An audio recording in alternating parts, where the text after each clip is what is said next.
Everybody, and welcome to Read the Bible with me.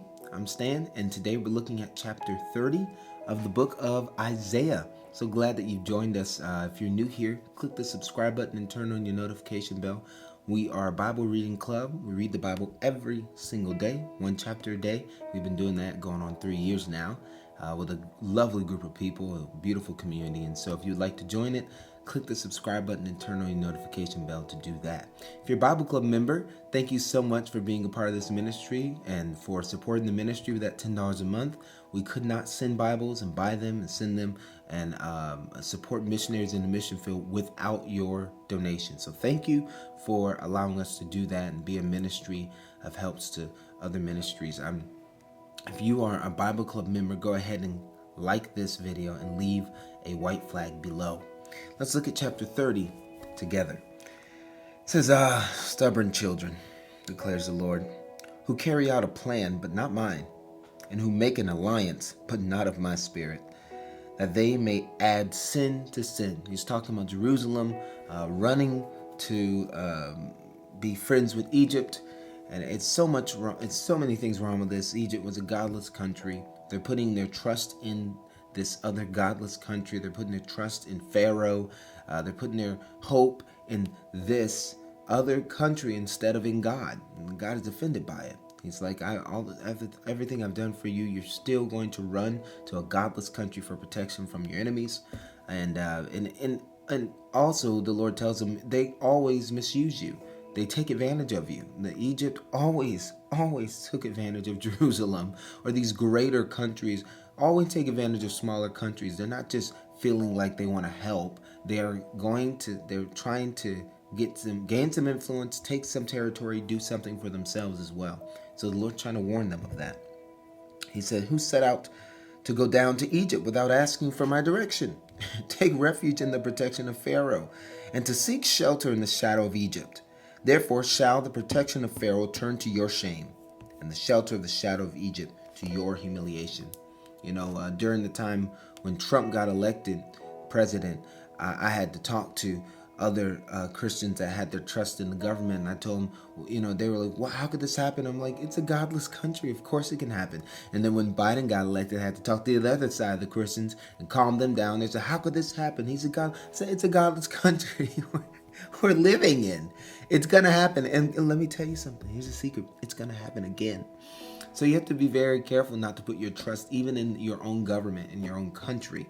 Put your trust in the Lord. He's the only one that can handle it and deserves it. For though his officials are at Zoan and his envoys reach Hanes, everyone comes to shame through a people that cannot profit them, that brings neither help nor profit, but shame and disgrace. An oracle on the beast of the Negeb, through a land of trouble and anguish, from where come the lioness and the lion and the adder and the flying fiery serpent. They carry their riches on the backs of donkeys and their treasuries on the humps of camels, to a people that cannot profit them. Egypt's help is worthless and empty. Therefore I have called her Rahab, who sits still. And now go, write it before them on a tablet, and inscribe it in a book, that it may be for the time to come as a witness forever. For they are a rebellious people, lying children, children unwilling to hear the instruction of the Lord, who say to the seers, do not see, and to the prophets, do not prophesy to us what is right. Speak to us smooth things, prophesy illusions. Leave the way, turn aside from the path. Let us hear no more about the Holy One of Israel.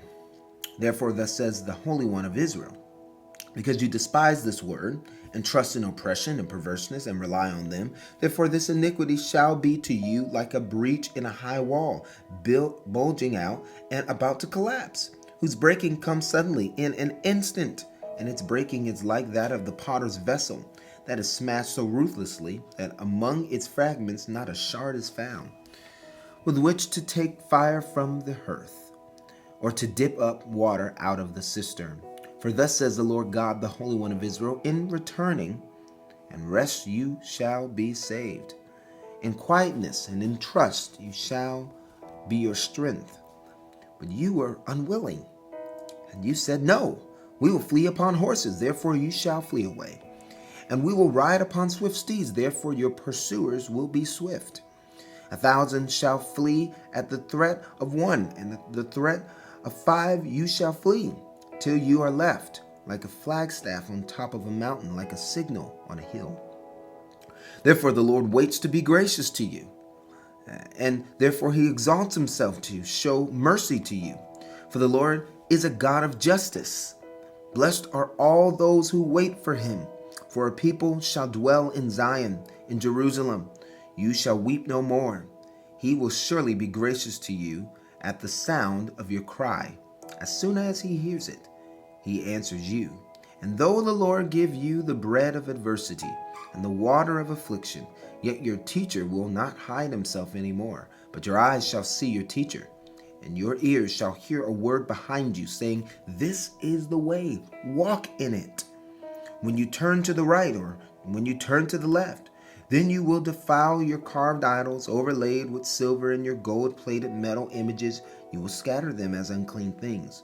You will say to them, Be gone. And he will give rain for the seed with which you sow the ground, and bread, the produce of the ground, and which will be rich and plenteous. In that day your livestock will graze in large pastures, and the oxen and the donkeys that work the ground will eat seasoned fodder, which has been winnowed with shovel and fork. On every lofty mountain and every high hill there will be brooks running with water.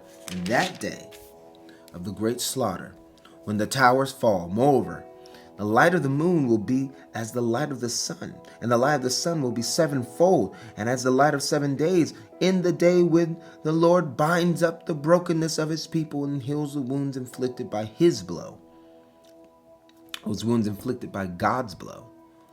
Behold, the name of the Lord comes from afar, burning with his anger, and a thick rising smoke. His lips are full of fury, and his tongue is like a devouring fire. His breath is like an overflowing stream that reaches up to the rock to sift the nations with the sieve of destruction, and to place on the jaws of the peoples a bride that leads astray. You shall have a song as the night when a holy feast is kept, in gladness of heart. And when one sets out the sound of the flute to go to the mountain of the Lord, the rock of Israel. And the Lord will cause his majestic voice to be heard, and discerning blow of his arm to be seen, in furious anger and flame of devouring fire, with a cloudburst and storm of hailstones. The Assyrians will be terror-stricken at the voice of the Lord, when he strikes with his rod, and every stroke of the appointed staff and that the Lord lays on them will be to the sound of the tambourines and lyres, battling with brandished arm. He will fight with them for a burning place, as long had been prepared indeed. For the king it is made ready, its pyre made deep and wide, with fire and wood in abundance. And the breath of the Lord, like a stream of sulfur, kindles it. This is the judgment of the Lord. Isaiah chapter 30. Thank you so much for reading the Bible with me today. I pray you have a blessed day. I'll see you tomorrow. We're reading chapter 31 of the book of Isaiah. God bless you. Peace.